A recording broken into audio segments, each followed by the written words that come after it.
দেখেন কার বিপদ কখন আসে কেউ বলতে পারে না। পুলিশ ভাই যখন আসামির হাতে হ্যান্ডকাপ পরা, হাতে রাখা অবস্থায় তার কাছে চাবি চাইছে, পুলিশও বিশ্বাস করে চাবি দিছে। ওই দেখেন ভাইয়ের হ্যান্ডকাপ খুলে ফেলছে, ওই যে খুলে ফেলছে, আলহামদুলিল্লাহ। ওই দেখেন খুলতেছে তাকে হেল্প করার জন্য। এই যে ধরছে, হয়তো তার কোনো বুকে আঘাত বা কোনো কিছু খাওয়ার ফলে মুখে কোনো কিছু আটকে গেছিল কিনা যায়।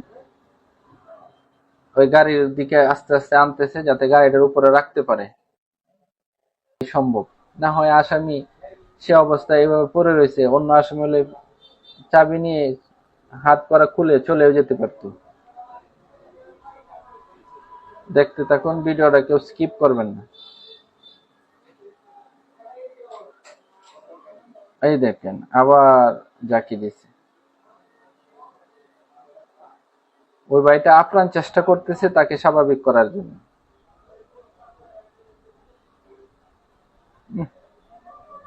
এই বমি করছে, কি জানি মুখেতে বের হয়েছে।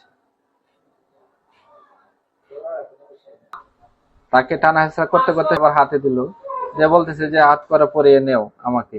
মাশাআল্লাহ, কত সুন্দর দৃশ্য। পুলিশ বলতেছে নো, আমি তোমাকে হাত করা দিতে পারবো না, তুমি আমার জীবন বাঁচিয়েছো। মাশাআল্লাহ, কত সুন্দর দৃশ্য দেখছেন। এটাকে